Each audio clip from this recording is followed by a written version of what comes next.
முடியல. 14 வருஷம் காட்டுக்கு போயிட்டேன். எங்கள் அம்மா 14 வருஷம் தனியாக விட்டுவிட்டேன். எங்கள் அப்பாவும் போயிட்டார். அதுலேருந்து ஒரு காயம் மனசுக்குள்ளே இருந்தது. எங்கள் அப்பா அம்மா நன்னா வச்சுக்க முடியலையே. எப்போவுமே நம்ம கஷ்டப்படுற காலத்தில் அப்பா அம்மா இருப்பா. நம்ம நன்னா இருக்கிற காலத்தில் வச்சுக்கணும்னு நினைக்கும் பொழுது அப்பா அம்மா இருக்க மாட்டேன். எனக்கு ரொம்ப ஆசையாக இருக்குது நீங்கள் எங்கள் அப்பா இருந்தால் நன்னா இருக்குமே. என்னுடைய பாக்கியம் அவ்வளோதான். அது ரொம்ப கஷ்டப்பட்ட காலத்தில் என் தந்தை என் கூட இருந்திருக்கார். நான் உபன்யாசம் பண்ண ஆரம்பித்த காலத்துலலாம் என்ன வாடா போடான்னு சொல்கிறதே விட்டுட்டார். நான் உபன்யாசம் பண்ண ஆரம்பித்தேன், வாங்க உட்காருங்க அப்படின்னு. என்கிட்ட ஒரு வாழைப்பழம் கேட்டால் கூட, நீங்கள் அப்படி கடைக்கு போனீங்கன்னா எனக்கு ஒரு வாழைப்பழம் வாங்கிட்டு வருவீங்களா அப்படின்னு. நான் சொன்னேன், என்னப்பா நீங்கள் திடீர்னு வாடா போடாலாம் விட்டுட்டு வாங்க போங்கன்னு கூப்பிடுங்க. அது அப்போ என் பிள்ளை வேறு, இப்போ வேறு. முதல்ல நான் உபன்யாசம் பண்ணும் பொழுது என்னை ஆமோதிச்சு இதில் நேரடியாக என்கிட்ட பேசலை, ஆனாலும் எனக்கு ஒரு உத்வேகம் கொடுத்து எனக்கு தைரியம் கொடுத்தது என்னுடைய தந்தை. சாகிற வரைக்கும் நான் மறக்கவே முடியாது. சுற்றி இருக்கிற சொந்தக்காரர்கள் அப்போ கஷ்டப்பட்டு இருந்த காலம். நான் வேலைக்கு போயிட்டு இருந்தேன். வேலையை உபன்யாசம் பண்ணிட்டு அப்புறம் வேலையை விடுறேன். வேலையை விடும்போதில் எங்கள் அப்பா இருந்தார். எங்கள் அப்பா ஏன்பா வேலையை விட்டேன்னு ஒரு வார்த்தை என்ன கேட்கல. நீ எப்படிப்பா வாழ்க்கையை நடத்த போகிறேன்னு ஒரு வார்த்தை கேட்கல. அவ்வளோ அழகா நான் படிச்சேன்ப்பா வேலையை விட போகிறேன். சரிப்பா உங்களுக்கு தெரியும் நீங்கள் அப்படின்ட்டு ஒரு வார்த்தை எனக்கிட்ட ஒன்றும் சொல்லவே இல்லை. அவர் கடைசி வரைக்கும் அந்த ரொம்ப மரியாதை. ஆரம்ப காலகட்டத்தில் எனக்கும் என் தந்தைக்கும் பெருசாக ஒத்து வரும். அதையும் நான் சொல்லிடுறேன். நானும் என் தந்தையை நம்ம கூடி கொலாவி, ஆஹா இவர்கள் அல்லவா தந்தை, இவரல்லவா பிள்ளை, அப்படிலாம் ஒன்றும் கிடையாது. 2 பேரும் கீரியும் பாம்பு கணக்காக தான் இருப்போம். இப்படி நான் மறப்பேன், அவர் மறப்பேன், இப்படி தான் இருந்தோம். ஒரு காலத்தில் அவருடைய குணங்கள் மாறினோடனே எல்லாமே மாறித்து. அப்போ இன்றைக்கி நன்னா இருக்கேன். பகவானோட கிருபையில் ரொம்ப சௌக்கியமாக இருக்கும். ஆனால் இன்றைக்கெல்லாம் இருந்தாருன்னா கொண்டு வந்து உட்கார வச்சுருவேன். அப்பா வாங்கப்பா கதைக்கு போகலாம் வாங்க அப்படின்னுடுவேன். ஏன்னா நான் முதல்ல உபன்யாசம் பண்ணும்போதெல்லாம் கேட்டுவிட்டு என் சொந்தக்காரர்களாம் எப்படி பண்ணுறாரு பார்த்தீங்களா என் பிள்ளை, அவர் நல்லா பண்ணுறான், அவன் நல்லா பண்ணுறான்னு வரல. அந்த சாதாரணமாக பிராமணர்கள் வீட்டில் வாங்க பொங்கல்லாம் சொல்ல மாட்டா, டேய் வாடா உட்காரடா வாடி போடி இப்படி தான் வருமே வெளியே. இந்த வாங்க பொங்கல்லாம் அப்ராமணர்கள் வீட்டில் மட்டும்தான் குழந்தைகளை நீங்கள் வாங்க போங்கன்னு சொல்கிற ஒரு மரியாதை எங்கள் மட்டும் தான். ரொம்ப நான் ரசிச்சிருக்கேன். நான் கூட என் பிள்ளைய வாங்கலாம் கூட போடா வாடா அப்படின்னு. இந்த வாங்க பொங்கல் எங்களுக்கு வராது, பழக்கம் அப்படி, ஒவ்வொருத்தரோட பழக்கம். அப்போ இன்றைக்கி என் தந்தையை நினைக்கும் போது எனக்கு ஆசையாக இருக்குது. எத்தனையோ பேர் அவங்க அப்பாவுக்கு இது பண்ணுறேன் அது பண்ணுறேன் 60ஆம் கல்யாணம் பண்ணுறேன். சரி நமக்கு இருந்தால் பண்ணியிருக்கலாம் இல்லையா, பண்ணக்கூடிய ஒரு நிலைமையில் இருக்கும். ஆனால் அனுபவிக்கிற நிலைமையில் தப்பன் இல்லையே. அதோ ஒரு பகவத் கிருபை தாய் இருக்காங்க, அதுக்கு சந்தோஷம். அதுக்கு சொல்ல வரேன். இப்போ எனக்கு எத்தனையோ குழந்தைகள்லாம் தாத்தாவோடலாம் போகும்போது என் பிள்ளைக்கு ஒரு தாத்தா இல்லையே அப்படின்னு தோன்றது. ஏன்னா என்னோட மனைவி சைட்லேயும் தாத்தா இல்லை, குருஜி அப்பாவும் இல்லை, என்னுடைய அப்பாவும் இல்லை. இந்த தாத்தாவுடைய சுகம், தாத்தானா அது ஒரு விசேஷம் தானே. அது இந்த பிள்ளைக்கு இல்லைன்னு போது பாவமாக இருக்கு அவனை பார்க்குறதுக்கு. யாரை பார்த்தாலும் தாத்தா தான் ஓடிட்டு இருப்பான். ஏண்டா அப்படின்னா தாத்தாவுடைய சுகம் அது ஒவ்வொரு சுகம் தான். இது பாசம்ன்றதை தாண்டி ஒரு சுகம், ஒவ்வொருத்தர் மூலமாக கிடைக்கக்கூடிய அன்பின் வெளிப்பாடு. பகவான் சொல்கிறான், நான் என்னெல்லாம் பண்ணணும்னு நினச்சோன்னா என்னால் பண்ண முடியலை, ஆனால் நீ பண்ணிட்டேப்பா, எனக்கு ரொம்ப சந்தோஷமாக இருக்குது. உனக்கு நான் அறம் பொருள் இன்பம் வீடு தர்ம அர்த்த காம மோட்சம்லாம் கொடுக்கறது அவசியமே இல்லை. ஏன்னா எல்லாமே நீ சம்பாதிச்சுட்டேன். இதுக்கு மேலே கொடுக்கறதுக்கு ஒன்றும் பாக்கியம் கிடையாது. இதுக்கு மேலே எனக்கு என்ன யோசிக்கிறது, உனக்கு என்ன கொடுக்கறதுன்னு என்னால் சிந்தனை பண்ண முடியலப்பா. குழந்தை உனக்கு என்ன வேணும்னு சொல்லி நீ சொல்கிறபடி நான் பண்ணுறேன்னு பகவான் சொல்ல, நீ கட்டளை இடு, நான் காத்துருக்கேன். கண்ணன் என் சேவகன் பாரதியார் சொல்கிறார் இல்லையா, நீ சொல்லுப்பா நான் எப்படி இருந்தால் உனக்கு என்ன மாதிரி இருந்தால் உனக்கு அனுபவிக்க பிடிக்குமோ அப்படி இருக்கேன் அப்படின்ட்டார். புண்டலிகன் கதறி கதறி அழறான். அகிலாண்ட கோடி பிரம்மாண்ட நாயகன் தசவதாரம் எடுத்த சுவாமி ஓடி வந்து, நீ முடிவு பண்ணு, நீ டிசைட் பண்ணிக்கோ நான் என்னவா இருக்கணும் அப்படின்னு. நான் திவாகர ரிஷின்னு ஒருத்தர் உண்டு, திருவனந்தபுரம் பத்மநாப சுவாமியுடைய பக்தர். பத்மநாபர துவாரகையிலேருந்து ஓடி வந்த சுவாமி 18 மைல் தூரத்துக்கு இருந்தார். 18 மைல். இப்போ திவாகர முனி சொன்னார், பிரபு 18 மைல்லாம் நீ இருந்தால் யார் கோவில் கட்டுறது, யார் பூஜை பண்ணுறது, என்றைக்கு அர்ச்சனை பண்ணுறது, என்றைக்கு நிவேதனம் பண்ணுறது, உன் கோவிலை மட்டும்தான் சேவிக்க முடியும். பத்மநாபர் கோவில் போனால் காத்தாலையும் சாயங்காலம் வரைக்கும் எப்படி திருவடியில் நடக்க ஆரம்பித்தா 18 மைல் நம்மளாம் நீ நடப்போமா, சான்ஸே கிடையாது, இப்படி நடக்க முடியாதுப்பா அப்படின்னார். அப்போ பகவான் பத்மநாபர் கேட்டான், நான் என்ன அளவு வந்தால் உனக்கு சௌகரியமோ அந்த அளவுக்கு வரை நீ டிசைட் பண்ணிக்கோன்னுட்டார். உடனே அவர் கையில் ஒரு தண்டம், ஒரு கம்பு இருந்தது. சொன்னார், இது மாதிரி ஒரு 3 மடங்குக்கு சுருங்கி வாண்டார். உடனே 18 அடியாக பகவான் சுருங்கி வந்தார். இன்றைக்கி நம்ம பார்க்குற பத்மநாபர் ஒரிஜினல் சைஸு 18 மைல் தூரம். அவ்வளோ பெரியவர். இந்த பக்தனுக்காக 18 அடியாக சுருங்கினார். அப்போ பகவான் பக்த வத்சலன். அவர் கேட்டார், நீ முடிவு பண்ணிக்கோ குழந்தை, நான் என்ன பண்ணால் உனக்கு சந்தோஷமோ நீ தீர்மானம் பண்ணு, அதன்படி நான் செய்கிறேன்னுட்டார். புண்டலீகன் அழறான். இவன் தெய்வத்தைலாம் நினச்சதும் இல்லை, போகிறதும் இல்லை. ஆனால் தெய்வம் வந்து நின்று இவன்கிட்ட நீ முடிவு பண்ணிக்கோன்னு சொன்ன உடனேயே அப்பா அம்மாவை பார்த்து அப்பா அம்மா சொன்ன உனக்கு என்ன தோன்றது சொல்லு குழந்தை. பகவான் இவ்வளோ தூரம் இறங்கி வந்திருக்கார், துவாரகாதீசன். நாங்கள்லாம் போய் பார்க்கணும்னு ஆசைப்பட்ட பெருமாள் நம்மளை தேடிட்டு வந்திருக்கார். ஒன்னால் எங்களுக்கும் காட்சி கிடச்சதுன்னு உடனே கை கூப்பின்னு கதறார். உங்களுக்கு கைங்கரியம் பண்ணதுனாலே தான் எனக்கு கிருஷ்ண தரிசனம் கிடச்சிது, என்னால் உங்களுக்கு இல்லை. உங்களுக்கு பண்ண பணிவிடையின் காரணமாக எனக்கு பரமாத்மாவுடைய தரிசனம் கிடச்சது அப்படின்னு உடனே அப்போ அவர் சொன்னார், அப்போ கிருஷ்ணா நான் ஒன்று சொல்லுவேன், நீ என்ன வேணால் சொல்லு, நான் கேட்குறேன்ட்டு. அந்த மாதிரிலாம் கேரண்டி நம்ம மனுஷாட்ட கொடுக்க முடியுமா? நீ என்ன வேணால் சொல்லு. என்கிட்ட நிறைய பேர் சொல்லுவா, குருஜி நான் சொல்வேன் நீங்கள் ஓகே சொல்லணும். நான் சொல்லுவேன் நீ ஓகேன்னு சொல்கிற மாதிரி தான் மட்டும் நான் சொல்லுவேன். எல்லாம் ஆரம்பத்தில் கழுத்தில் கத்தி வச்சு நான் சொல்லுவேன், நீங்கள் ஒன்றும் திட்டப்படாது. ஆரம்பத்தில் குழந்தைக்கு பீடிக்க போடுவேன், திட்டப்படாது கோச்சிக்கப்படாது அப்படி நான் சொல்லுவேன். அப்போ திட்டுற மாதிரி கோச்சிக்கிற மாதிரி எதுவும் சொல்ல போறியா அப்படின்னு. திட்டப்படாது, கோச்சிக்கப்படாது, நான் சொன்னால் நீங்கள் கேட்கணும், நிதானமாக இருக்கணும். நமக்கு அட்வைஸ் பண்ணுவோம், நம்ம யோசிப்போம் 2 மணி நேரம் உட்காந்து நம்ம சொல்லிட்டு இருக்கோம், இதெல்லாம் திரும்பி வாங்குறது நமக்கு ஒரு டைம் வேணுமே, எல்லாம் அப்படி சொல்லுவா. ஆனால் பகவான் அழகாக சொல்கிறான். அப்போ புண்டலீகன் சொல்கிறான், பிரபோ என்ன மாதிரி உருப்படாதவன் பல பேர் உண்டு, நமக்கு தான் தெரியுமே பல பேர் உண்டுப்பா. இவர்கள்லாம் உருப்படணும் அப்படின்னா நீ இந்த இடத்துல சாட்சியா தாயாருக்கும் தந்தைக்கும் பணிவிடை செய்கிறவனுக்காக வந்து நின்னாயின்னு உலகத்தில் தெரிஞ்சா எல்லாரும் கொண்டாடுவார்கள், எல்லாரும் அனுபவிக்கும்படியா நீ இங்கேயே இப்படியே நிற்கணும்னு உட்காரணும் சொல்லியிருக்கலாம்.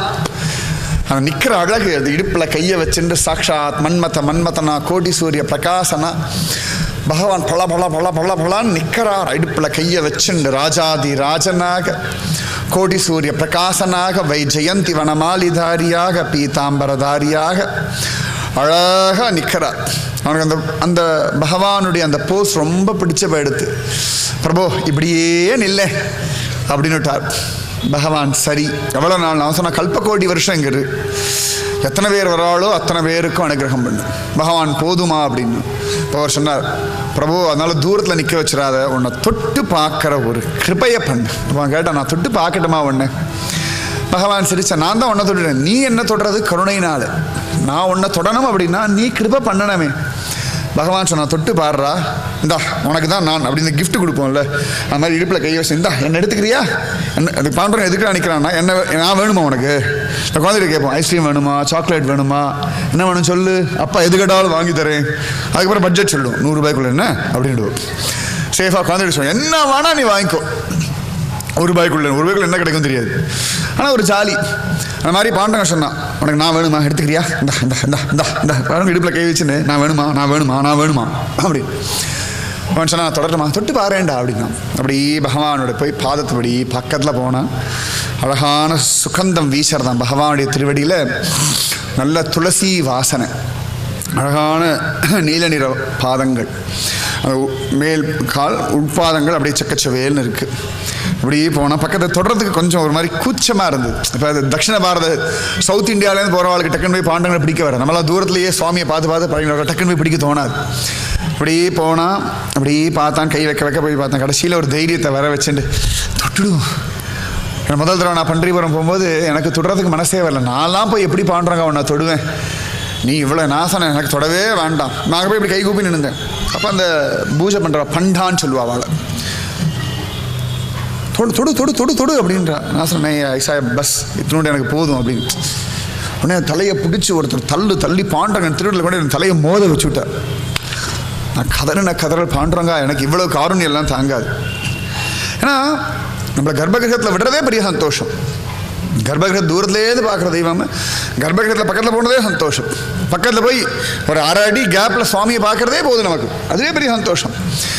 இதில் தொடுன்றது ஜீரணம் பண்ண முடியல.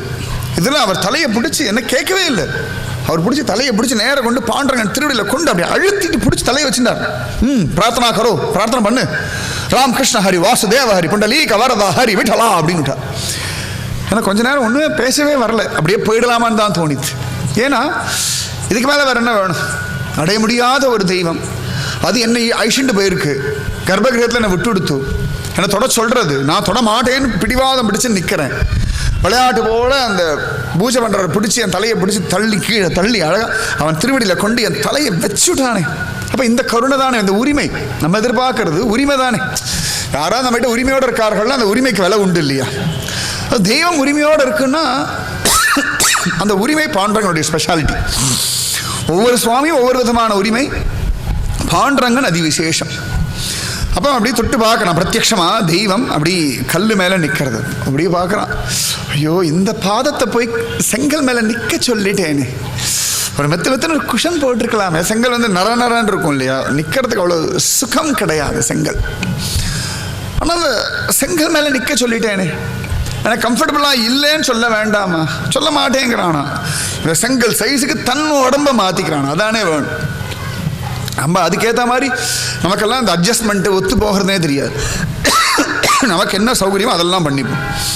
இந்த ட்ரெயின்லலாம் பார்க்கணும், நமக்கு ட்ரெயினில் நேற்று கூட ட்ரெயினில் தான் வந்துட்டு அவாவா அந்த படுக்கை, அந்த தலகாணி, அது ஏசி கம்பார்ட்மெண்ட்டில் போனால் அவளே படுக்கை, போர்வை, துண்டெல்லாம் கொடுத்துருவா. அது ஒரு செட்டாக வச்சுருப்பா. இப்படி எல்லோரும் பார்ப்பா, இந்த தலாணி நல்லா இருக்கா, இந்த தலாணி நல்லா இருக்கா. தூங்க போகிறது 8 மணி நேரமோ 6 மணி நேரமோ, அதுக்கு எந்த போர்வை நல்லா இருக்குது, அது மூந்து வேறு இந்த ஆடுறதா இல்லையா, சிலதான் கஷ்டம் வச்சுக்கோங்களேன். அதை எடுத்து அதுக்கப்புறம் அதை அழகாக விரித்து படுத்து, என்னமோ 50 வருஷம் அங்கேயே படுத்து கிடக்கிற மாதிரி, பீஷ்மர் மாதிரி அம்பு படுக்கிற படுக்கிற மாதிரி ஒரு படுக்கை தான் ஜம்முன்னு. அதில் வேறு யாரும் ஏறிடக்கூடாது, அப்படின்வா. மேலே இருக்க எப்படி ஏற முடியும், அதுக்கு ஏன்னா தனியாக லிஃப்ட்டு வச்சானா ரயில்வே அப்படி போகலாம். கீழேந்து படி கட்டி விட்டால் ஏறலாம். பள்ளிக்கட்டு சபரிமலைக்குன்னு ஒவ்வொரு படியாக ஏற்றின்னு போகலாம், அதுக்கும் வழி இல்லை. இவன் அதை பூமி சாமி ஒரு கால் கீழே வச்சு மேலே ஒரு கால் வைக்கிற மாதிரி தான், இங்கே ஒரு காலை வச்சு அங்கே ஒரு காலை வச்சு கடைசியில் முடிஞ்சு அவள் தலையில் கால் வைக்கிற மாதிரி தான் அப்பர் பரத்தில் ஏரியா படுக்கணும். ஏன்னா இது நான் அப்பர் பரத்தில் தான் படுத்தேன், நினச்சி ஒவ்வொரு தடவை அப்பர் பரத்தில் சரி மகாபலி தலையில் கால் வைக்கிற மாதிரி தான் ஏறி போக வேண்டியிருக்கு. அதுலேயும் சில கஷ்டங்கள்லாம் இருக்குது. இந்த குட்டி குழந்தைகள்லாம் வந்துட்டு அது ஜம்முன்னு அங்கேயே கங்காபிஷேகம் வேறு பண்ணும் ராத்திரி தூக்கத்தில். நன்னா என்னடா சிலு ஏதோ விழருதே அப்படின்னு பார்த்தா அது சௌக்கியமாக அபிஷேகம் பண்ணும். அதுக்கப்புறம் அப்பா அம்மா சொல்லுவா, குழந்தை எப்பவுமே இப்படி தாங்க, பெரிய பெருமையா. நமக்கு என்ன தலையெழுத்து, அவளுக்கு குழந்தை, அவள் கங்கா அபிஷேகம் நினச்சிக்கிட்டோம், பன்னீர்னு நினச்சிக்கிட்டோம், சந்தனமே நினச்சிக்கிட்டோம், அவா பாடு. நமக்கு என்ன அவசியம் இருக்கு, ஆனால் குழந்தைகள் அதுங்களுக்கு தெரியாது. அப்போ அவ்வளோ அதுக்கே எவ்வளோன்னா அவன் பார்க்குறான், இந்த தெய்வத்தை போய் நான் செங்கல் மேலே நிற்க வச்சுட்டேனே. இருந்தாலும் போய் அழகாக அப்படி தொட்டு பார்க்குறான். மிருதுவா மெத்துன்னு ஒரு தாமரை பூவை விட மிருதுவானவன் பாண்டுரங்கன். அழகான அந்த பாதங்களை தொட்டணும், குலுங்கி அழறான். இந்த பாதங்கள் என்ன தேடின்னு வந்திருக்கே, நடந்த கால்கள் நொந்தவோ அப்படின்றான் திருமழிசாழ்வார். நடந்த கால்கள் நொந்தறதோ, நடந்து கால் வலிக்கிறதான். பாண்டுரங்கனை பார்த்தாங்க அப்படி தான் சொன்னப்பா, எல்லாரும் பிடிச்ச திருவடி நான் தொடும்பொழுது எல்லாரும் பிடிச்சு கால் வலிக்கிறதாப்பா, நொந்து போயிடுதா. ஏன்னா அதனால எனக்கு தொட பிடிக்காதுன்னா எதுக்கு போய் தொடணும், அவனை தொடர சுகம்தான். ஆனால் எதுக்கு தொடணும், ஒரு குழந்தைய தூங்குற குழந்தை கை சும்மா குழந்தை இப்போ தான் தூங்குறது அப்படின்னு கை மேலே போடுவோம். ஆனால் அதை விட மென்மையானவன் பாண்டுரங்கன், பண்டரீநாதன். அழகான அந்த பாதங்கள், தங்கத்தண்டை தங்கச் சலங்கு. அதுவும் அந்த வேஷ்டி வந்து ஃபுல்லாலாம் அப்படி தழைய நம்ம பத்மநாபர் மாதிரி, ரங்கநாதர் மாதிரி, திருப்பதி பெருமாள் மாதிரிலாம் கட்டணும். அது ஒரு அறகுறையாக கணுக்கால் தெரியும்படியாக தான் பாண்டரங்கன் பார்த்தோம்னா தெரியும். ஃபுல்லாக கவர் பண்ணி ஒரு வேஷ்டியே இருக்காது. அழகான பீதாம்பரம், ஜோரான முட்டி, பருத்து தொடை, சின்ன எடை, இடுப்பில் சங்கம், இந்த கையை வெறுமை வச்சுட்டு இப்படி பிடிச்சிட்டு ஒரு கையை சங்கத்தை வச்சுட்டு இப்படி நிற்பான். அந்த கேப்பில் அவள் அந்த அங்கவசரத்தை சுத்துறதை பார்க்கணும் ஸ்டைலாக பாண்டரங்கனுக்கு. அப்படி கொண்டு வந்து அப்படி போட்டு அதுக்குன்னு ஒரு கேப் இருக்கும் கையில். இங்கே கூட கேப் இருக்குது பாருங்க, இந்த கேப்பில் அப்படி இப்படி போட்டு அப்படி கையில் இப்படி வச்சு நிற்பான். அந்த ஸ்டைல் அது பாண்டரங்கனோட ஸ்பெஷாலிட்டி. அது என்னடா அப்படி போட்டு அப்படி அந்த தொங்குறதே அழகு பாண்டரங்கனுக்கு. ஒவ்வொரு சுவாமிக்கு ஒரு அழகு உண்டு இல்லையா. அப்போ அழகாக அந்த மாதிரி நிற்கிறான், இப்படி பார்க்குறான். பகவான் பார்த்தான், என்ன இடுப்பை தொடணுமோ அப்படின்னா, தொட்டா தேவலேன்னு தோன்றது. முதல்ல தொடவே மாட்டேன்னா, இப்போ தொட்டா தேவலேன்னு தோன்றதுன்னா தொட்டு பாரு. அழகாக போனான், இடுப்பு தொட்டான். பகவான் இடுப்பில் கையை வச்சுட்டு இருக்கான். எப்படி பார்த்தான், என்னதுக்கு இடுப்பில் நீ கை வச்சுட்டு இருக்க. பகவான் சொன்னான், என்ன நம்புறவாளை, என் திருவடியை பிடிக்கிறவாளை அவளுக்கு சம்சார சாகரம் இடுப்பளவு தான், நடந்தே கிராஸ் பண்ணிடலாம். அதனால்தான் விட்டலனை பிடின்னு. யார் விட்டலனை பிடிக்கிறாளோ அவளுக்கு இந்த பவசாகரம் இவ்வளவு தான். இடுப்பளவுனா நடந்து போயிடலாம் இல்லையா. இந்த முறப்ப நாடு வல்ல நாடுகள்லாம் நடந்து போவா. தாமிரபரணியில் பெரிய வெள்ளம் இல்லை அப்படின்னா இப்படியே நடந்து போவா. இந்த காளை மாடெல்லாம் ஓட்டி. சந்திரபாகால் அப்படி தான், தண்ணி இல்லைன்னா இங்கே பக்கத்தில் இந்த பக்கம் நடந்தே போயிடுவார்கள். பெருசாக கஷ்டம், வெள்ளம் வந்தால் தான் பெருசெலவு அதை தேவைப்படும். அழகாக இடுப்பை தொட்டு பார்க்குறான். பகவான் அழகான மாறு வக்ஷஸ்தலத்தில் அழகாக ஜோராக அந்த மறு நல்ல தோள்கள். அது பாண்டரங்கன் வந்து ஒரு யங்ஸ்டர், ஒரு 15-20 வயசு, ஸ்வீட் டீன்னு சொல்லுவாள். அந்த மாதிரி ஒரு இளம் காளை, பார்க்குறதுக்கு அழகன். வயசானவரெல்லாம் கிடையாது. ரங்கநாதர் மாதிரியோ மற்றவாள மாதிரியோ வயசானவர் கிடையாது. ரங்கநாதர் கிழவனாக இருந்தாலும் அழகன்னு வச்சுக்கோங்களேன். குழலழகர், வாயழகர், கண்ணழகர், கொப்பூழில் எழுகமல பூவழகர், படுத்துனே அவ்வளோ அழகாக இருக்கார். இந்த பாண்டரங்கன் இந்த இடுப்பில் நிற்கிற தோரணையே அழகு. அழகான காதில் மகர குண்டலம். சாதாரண பகவானுக்கு மகர குண்டலம்னு சொல்லும். மகரம்ன்றது ஒரு மீன், அந்த ஷேப்பில் ஒரு குண்டலம், அதனால் மகர குண்டலம். ரொம்ப அழகான முகம். அந்த மூக்கு மட்டும் முழுக்குன்னு இருக்கும். கண்ணத்தில் கூட கொஞ்சம் கொஞ்சம் அந்த வடுவெல்லாம் இருக்கும், பார்த்த சாரதி மாதிரி.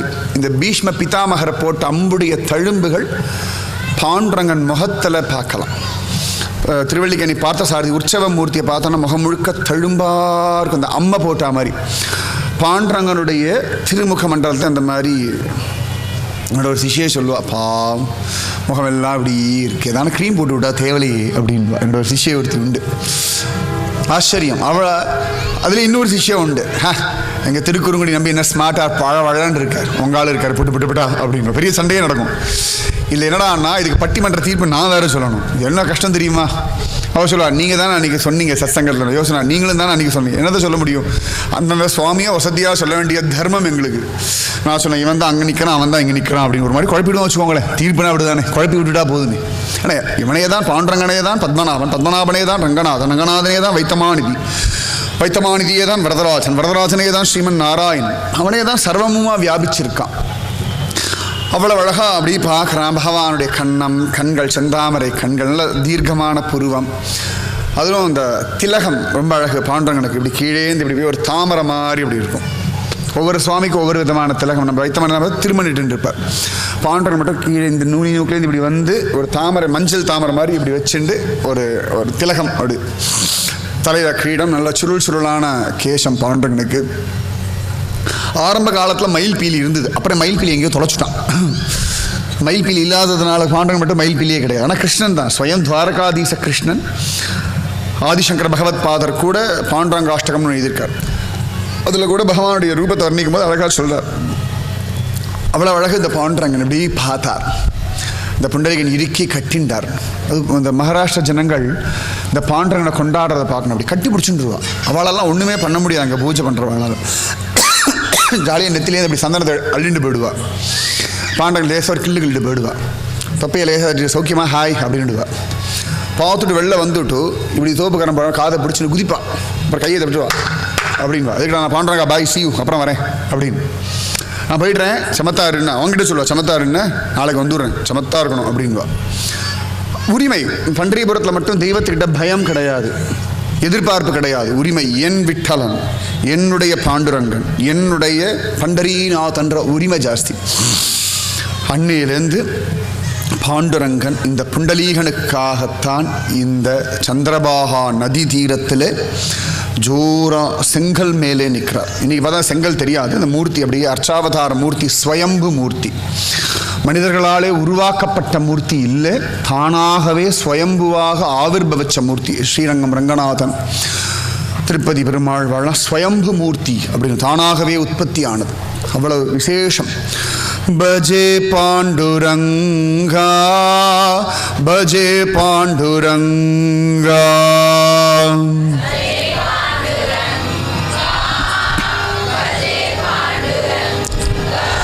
பஜே பாண்டுரங்கா, பஜே பாண்டுரங்கா.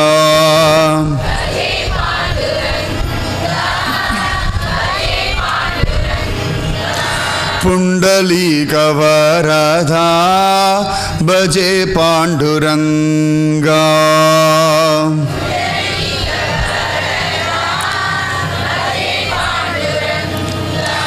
புண்டலீகவரதா, பஜே பாண்டுரங்கா.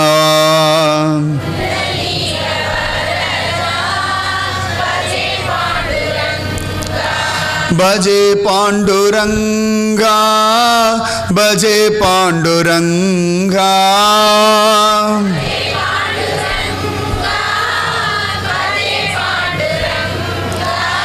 பஜே பாண்டுரங்கா, பஜே பாண்டுரங்கா.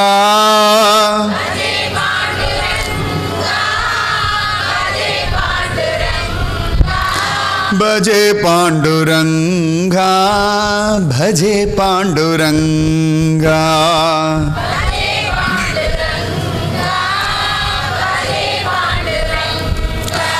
चंद्रभागा तीरे भजे पांडुरंगा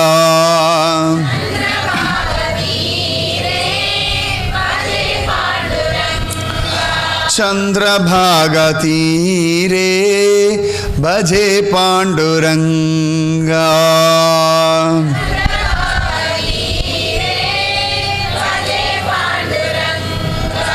भजे पांडुरंगा भजे पांडुरंगा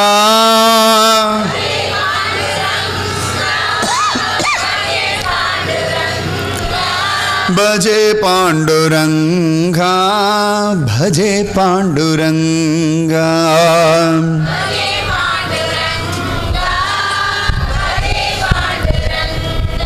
पुंडलीकवरधा हरि विठला அப்படி புண்டலிகனை தேடிண்டு வந்தான்.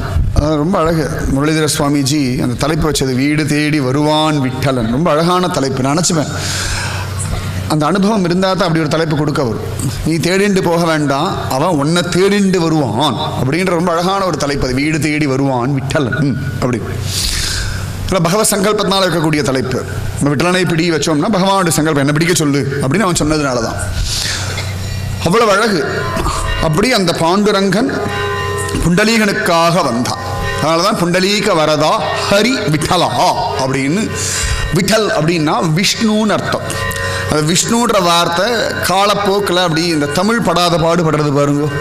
அந்த மாதிரி இந்த விஷ்ணுன்ற வார்த்தை அப்படி மாறி மாறி விட்டோபா விட்டலா அப்படிலாம். ஆனால் அதுவும் அழகாக இருக்குது வச்சுக்கோங்களேன். விட்டலா இப்போ விஷ்ணு அப்படின்னா யாரையோ கூப்பிடுற மாதிரி இருக்குது. விட்டலா விட்டோபா அப்படின்னா சந்தோஷமாக இருக்குது. லக்ஷ்மி அதான் லக்ஷ்மி ஆச்சு. லக்ஷ்மி பாய் ஆகி கடைசியில் ருக்குமாயி ஆயிடுச்சு. விட்டலனுடைய மனைவி ருக்குமாயி, தாயார் ருக்மிணி தேவி அழகா ருக்குமாயி அப்படின்வார்கள். ருக்குமாயின்வார்கள். அப்படி இந்த பாண்டுரங்கன் தாய்க்கும் தந்தைக்கும் பணிவிடை செய்யும்படியான புண்டலீகனை தேடினத பெரிய ரிஷி அப்படின்னு சொல்றான். இப்படிதான் வந்தவன் பாண்டுரங்கன் சந்திரபாகா நதி தீரத்திலே நின்றுருக்கான். அந்த பாண்டுரங்கனுடைய பக்தர்கள் ரொம்ப ஆச்சரியம். அது எல்லா ஜாதிக்காராலும் அதில் உண்டு. உயர்ந்தவர்கள், பணக்காரர்கள், ஏழைகள், படித்தவர்கள், படிக்காதவர்கள், அவனிடத்தில் அவனை வெறுத்தவர்கள், இப்படி நிறைய பேரை தன் பக்கத்தில் இழுக்கக்கூடிய மகா கெட்டிகாரன் பாண்டுரங்கன். நிறைய சரித்திரம் உண்டு. என்ன ரொம்ப பாதித்த ஒரு பெண்ணுடைய வாழ்க்கை பாண்டுரங்க பக்தை. ரொம்ப விசேஷம். அழகா மங்களபேடு அப்படின்னு ஒரு கிராமம் உண்டு. மங்களபேடு அப்படின்னு அந்த மகாராஷ்டிராவில் பண்டரிபுரத்துலேருந்து ஒரு 14 கிலோமீட்டர் அந்தண்ட இருக்குது. இங்கே நவதிருப்பதிலாம் போகிற மாதிரி மங்களபேடு அப்படின்னு அந்த இடத்துக்கு பேர். மங்களவேடு அப்படின்னு சொல்லுவாள். அந்த இடத்துல அழகா ஷியாமா அப்படின்னு ஒரு வேசி இருந்தா, விபச்சாரி, உடலை விற்று வாழ்ந்துட்டுருக்கா. இது அப்படி வாழ்ந்துட்டா வாழ்ந்துட்டுருக்கா. அவளுக்கு ஒரு பெண் கான்ஹோ பாத்ரா அப்படின்னு பேர். தமிழில் சொல்லும்பொழுது கானோ பாத்ரா, கானோ பாத்திரை அப்படின்னு. சரியானோட பேர் மராட்டியில் கான்ஹோ பாத்ரா, கா இன் ஹோ பாத்ரா. இந்த பாத்திரம் ஞாபகம் வரும்போதெல்லாம் பாத்ரா ஞாபகம் வச்சுக்கோங்க. கான்ஹோ பாத்ரா, கான் பாரு அப்படின்னு அர்த்தம். அது ஞாபகம் வச்சுக்கிறா சொல்ல. கான்ஹோ பாத்ரா அப்படின்னு அவள் பேர். பெருசாக வரலன்னா கானோ பாத்ரா அப்படின்னு. எத்தனையோ யார் யார் அரசியல்வாதிகள் பேரெல்லாம் தெரிஞ்சு வச்சுருக்கணும். வாயில நுழையாத பேரெல்லாம் வருது. இவா பேரெல்லாம் தெரிஞ்சு வச்சுக்கலாம், தப்பே இல்லை. கானோ பாத்ரா அவளுடைய பெண். அவளுக்கு யார் தகப்பன்லாம் தெரியாது. அம்மா வீசி பிறந்தாச்சு. ரொம்ப அழகாக இருக்கா. அழகுன்னா யாராக இருந்தாலும் திரும்பி பார்க்கும்படியான ஒரு அழகு. ஆனால் இருக்கிறவன் இவளை ஒரு நாளாவது அனுபவிக்கணுமே அப்படின்னு ஆசைப்படும்படியான ஒரு அழகி. ரம்பா, மேனகா, ஊர்வசி, திலோத்தமை இவர்கள்லாம் கூட வெட்கி தலைகுனியும்படியான ஒரு அழகு கலியுகத்தில். அந்த கானோ பாத்ரா நன்னா பாடுவா, நன்னா ஆடுவா. அப்போ ஒரு நாள் அவள் அம்மா ஷியாமா சொல்கிறா, குழந்தை நீ ரொம்ப அழகாக இருக்கா, எனக்கே கண்பட்டுடும் போல இருக்கு. ஏன்னா திரௌபதியுடைய அழகை பார்த்து அவளுடைய தோழிகளுக்கே ஆண்மைத்தனம் வந்தது அப்படின்னு சொல்கிறார்கள். அவ்வளவு அழகான. அது மாதிரி ராமனை பார்த்து ஆண்களுக்கு பெண் தன்மை வந்தது அப்படின்னு சொல்லுவாள். ரொம்ப அழகு, அவ்வளோ அழகா ராமன். ஆணுப்பார் இவன் நேரில்லை கான் அப்படின்னும்படியா. அப்போ அம்மா சொன்ன ரொம்ப அழகாக இருக்க, எனக்கெல்லாம் இந்த அழகு இருந்தால் இன்றைக்கெல்லாம் கோடீஸ்வரியாக இருந்திருப்பேன். அவளுக்கு அதான் தோணும், தப்பாக சரியா அப்படியே வாழ்ந்துட்டா. அப்போ சொன்னா நம்ம ராஜாவுடைய அரண்மனைக்கு போய் நீ ஆடி பாடி எல்லாம் பண்ணேன்னா ராஜாவுக்கு ஒன்று ரொம்ப பிடிச்சிடும், நிறைய பணம் எல்லாம் கொடுப்பார். ராஜாவுக்கு ஒன்று ரொம்ப பிடிச்சி போச்சுன்னா அப்படியே ஆசன நாயகியாக வச்சுப்பார். அப்படி சௌக்கியமாக இருக்கலாமே அப்படின்னா. எனக்கும் வயசாகிறது, தொழில் பண்ண முடியலை அப்படின்னா. அப்போ இந்த காணுவ பாத்திரா சிரிச்சா, என்னம்மா நீ, உனக்கே தெரியும் அழகு எவ்வளோ நீ எல்லாம் சொல்கிற, ஆனால் போயும் போயும் திரும்ப திரும்ப ஒரு சாதாரண மனுஷன்கிட்ட போய் என்னை நிற்க சொல்கிறியா? எனக்கு என் உடம்புக்கு ஒரு அழகன் வேணும் அப்படின்னா கோடி மடங்கு வசதியாக இருக்கணும். அப்படி ஒரு ஆண் பிள்ளை இருந்தால் சொல்லு, நான் அவனுக்கு வேலைக்காரியாக அடிமையாக கூட இருக்கேன். சும்மா அந்த சாதாரண ஆண் பிள்ளைகள்லாம் நான் மயங்க மாட்டேன். எல்லாம் பார்க்கறதுக்கு என்ன சும்மா ஆஹா ஓஹோன்றான். அது மீசை வச்சாலும் அழகா இல்லை, மீசை எடுத்தாலும் அழகா இல்லை, சின்னதாக வச்சாலும் அழகா இல்லை, முறுக்கு மீசை வச்சாலும் அழகா இல்லை. எல்லாரும் முறுக்கு மீசை வைக்கிறா. பாரதியார் மாதிரி நன்னாவா இருக்குது? பாரதியாருக்கு முறுக்கு மீசைன்னா கம்பீரியமாக இருக்குது. ஏதோ இருக்கிற மீசை தாடி வச்சு ஏதோ பண்ணி நாங்களும் அலையிறோம். இப்படி நல்லா இருக்கும், இப்படி நல்லா இருக்கும், ஜாஸ்தி பெருசாக வளர்ப்போம், இல்லாட்டி எல்லாத்தையும் ஷேவ் பண்ணுவோம். இவ்வளோ தான் வேறு என்ன பண்ண முடியும்? ஒன்று எல்லாத்தையும் மழிக்கணும், இல்லாட்டி எல்லாத்தையும் பெருசாக வளர்க்கணும், இல்லை அப்பப்போ ட்ரிம் பண்ணி ஒன்று. இதுக்கு மேலே வேறு என்ன பண்ண முடியும்? அகப்பையில் இருந்தால் சட்டியில் இருந்தால் அகப்பையில் வரத்துக்கு, சட்டியிலே ஒன்றும் இல்லை. அப்படி யாராவது பார்த்தா உடம்புலாம் அப்படி வயிற்றுலாம் உள்ளே கீக்கலாம், இவ்வளோ தான் பண்ண முடியும். ஆனால் அதுக்கப்புறம் புதுசாப்பா அப்படி வயிறு வெளில தானே வர செய்யும். அது எத்தனை வயசானாலும் தன்னோட அழகை மெயின்டைன் பண்ணுறது ஆண்களுக்கு ஒரு காதல் உண்டு. என்ன எப்போ பார்த்தாலும் பெண்களே தான் ரொம்ப சிங்காரம் பண்ணிக்கிறான்னு சொல்கிறா. ஆண்களோட சிங்காரத்துக்கு ஒன்றும் குறவே கிடையாது. நான் பார்த்துருக்கேன், 65-70 வயசு எனக்கு தெரிஞ்ச தாத்தாக்கள்லாம் உண்டு. இருக்கிறதே 4 முடி, அது இந்த பக்கம் மட்டும்தான் இருக்கும், இங்கெல்லாம் சுத்தமாக வழுக்க. இந்த முடியை நீளமாக வளர்த்து அதை இப்படி எடுத்து இப்படி வாரி அதை அழுத்துவார் பாருங்கோ, இப்படி அழுத்துவார். நான் ஒருத்தர்கிட்ட கேட்டேன், இதுக்கு இவ்வளோ கஷ்டப்பட்டு இதை பண்ணோம், எடுத்து விடலாமே, தொந்தரவே இல்லையே, சும்மா இருக்க குருஜி, இதுதான் எனக்கு ஸ்டைலே அப்படின்னு. இருக்கிறது 40 முடியாது, இங்கேருந்து அது இப்படி தொங்குறத கஷ்டப்பட்டு பிடிச்சி இழுத்து சமயத்தில் ஒரு ஃபேன் கீழே வாங்க நில்லுங்க, வேர்த்து வழியும். இல்லை ஃபேன் கீழே வந்து அப்படி பறக்கும், இந்த வேர்வை நல்லா ஒட்டின்னு நிற்கும், கம் போட்ட மாதிரி நிறைய நான் பார்த்துருக்கேன். இந்த டை அடிக்கிறது, மீசைக்கு டை அடிக்கிறது. நான் 40 வயசு தாண்டி ஆச்சுனாலே பக்கு பக்க பக்க பக்க 40 தொட்டுருச்சா அப்படின்னு பயம் வந்துடும் எங்களுக்கு. 40 தான், அப்பாடா 40 வந்தாச்சு, அவனை இனிமேல் கொஞ்சம் அடங்கி இருக்கலாம் அப்படின்னு ஒரு ஆசை வந்துடுறது. ஆச்சரியம், அந்த அழகுல ஒரு ஈர்ப்பு. இவ சொல்லிட்டா, என்னை விட கோடி மடங்கு அழகுடையவனாக ஒருத்தன் இருந்தா சொல்லு, நான் அவனுக்கு அடிமையா இருக்கேன்னுட்டான். அவ அம்மா சிரிச்சா, அடி போடி போக்கத்தவளை, உன்கிட்ட இருக்க அழகை வச்சு ஆண்டு அனுபவிச்சு சம்பாதிக்க துப்பு இல்லை, சும்மா வசனம் பேசின்னு இருக்க அப்படிலாம் சொன்னான்.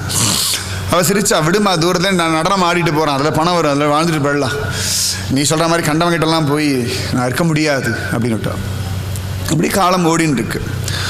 ஒரு சந்தர்ப்பத்தில் ஆஷாட சுக்ல ஏகாதசி, இப்போ வந்துருக்கு ஆஷாட சுக்ல ஏகாதசி. இந்த மங்களபேடு கிராமத்துலேருந்து நிறைய பக்தர்கள், வார்க்கரி சம்பிரதாயம் அப்படின்னு பேர், வாரின்னு சொல்லுவாள். வாரி அப்படின்னா பன்றியபுரத்துக்கு அப்படி அலையிறதுன்னு அர்த்தம். வீட்டிலேருந்து பன்றியபுரம் போகிறது, பன்றியபுரத்துலேருந்து வீட்டுக்கு வர்றது, அப்படியே சுற்றின்னு கிடக்கிறா அப்படின்னு இல்லையா. அந்த மாதிரி வாரி அப்படின்னா பன்றியபுரம் போய் சுற்றின்னு இருக்கு. பன்றியபுரத்துக்கு போகிறதும் வரதுமா இதே வழக்கமாக மாதத்துக்கு ஒரு தடவையோ 6 மாதத்துக்கு ஒரு தடவையோ வருஷத்துக்கு ஒரு தடவை போயிட்டுருவாள். வாரி சம்பிரதாயம், வார்க்கரி சம்பிரதாயம். தலையில் ஒரு பெரிய குள்ளாலாம் வச்சுண்டு, கழுத்தில் ஜால்ராலாம் மாட்டிண்டு, கையில் சப்பலா கட்டையை வச்சுட்டு, ஒரு தம்பூரா தொங்க விட்டுண்டு அபங்கம் பாடுவோம். அபங்கம் அப்படின்னா, பங்கம் அப்படின்னா பங்கப்படுறது, பின்னப்படுறது, முடிஞ்சிடும். அபங்கம் அப்படின்னா முடிவில்லாதது, எல்லை இல்லாததுன்னு அர்த்தம். அந்த மாதிரி மகாத்மாக்கள் பாடின பாண்டுரங்கனுடைய அபங்கம்லாம் பாடிட்டு இப்படி நடந்து போவாள். எதையும் எதிர்பார்க்காம பாண்டுரங்க தரிசனமே வாழ்க்கையின் லட்சியம்னு போவார்கள். நிறைய மகாத்மாக்கள் அப்படி பன்றியபுரத்துக்கு பாத யாத்திரையாக போகிறார்கள்.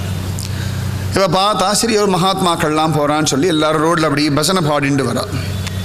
இப்போ அழகாக போனால் ஜோராக அழகாக அவர்களை நமஸ்காரம் பண்ணான். பஜனை பண்ணுறவாளை நமஸ்காரம் பண்ணோம் அப்படின்னா அந்த புண்ணியம் நமக்கும் வந்து சேரும். பகவன் நாமத்துக்கு அத்தனை ஒரு பெரிய பலம் உண்டு. ஏன்னா அவள் மனசுக்குள்ளேயே பஜனை பாடலாம். எதுக்குடா கத்தி பஜனை பாடுறான்னா நம்ம காதுலையும் வேணும், நமக்கும் நல்ல கதி கிடைக்கணும் அப்படின்றதுக்காகத்தான். ரெடி பிரகலாதன் ரகசியமாக இருந்திருக்கலாம், நீங்கள் என்ன சொல்லலாம் அப்படிதான்ப்பா வாழறேன்னு சொல்லிட்டு போயிருக்கலாம். இல்லைப்பா ஸ்ரவணம் கீர்த்தனம் விஷ்ணோஹோ ஸ்மரணம் பாதசேவனம் அர்ச்சனம் வந்தனம் தாஸ்யம் சக்கியம் ஆத்ம நிவேதனம்னு 9 விதமான பக்தி எதுக்கு சொன்னா அப்படின்னா இது ஏதான ஒன்றாவது இரண்யகசிபு பண்ணட்டுமே அப்படின்றதுக்காக சொன்னான். இவர்கள்லாம் அழகா பஜனை பண்ணிட்டு இருக்க வந்து நமஸ்காரம் பண்றா. பாண்டுரங்க பாண்டுரங்க பாண்டுரங்க பாஹிமாம்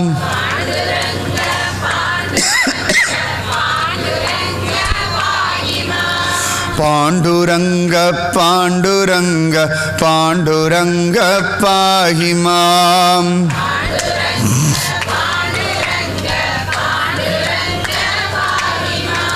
பண்டரிநாதா பண்டரிநாதா பண்டரிநாதா ரக்ஷமாம்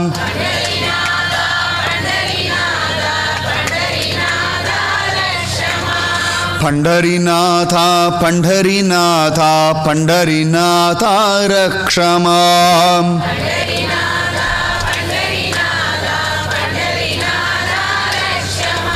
பாண்டுரங்க பாண்டுரங்க பாண்டுரங்க பாஹிமாம்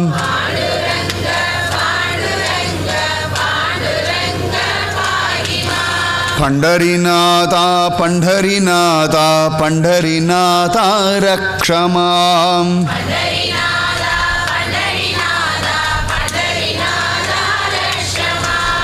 நாமதேவ துகாராம் பாண்டுரங்க பாஹிமாம்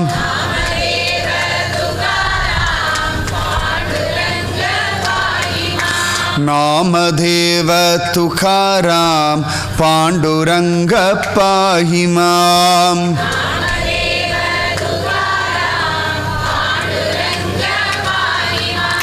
ஞானதேவ ஏகநாத பண்டரிநாத ரக்ஷமாம்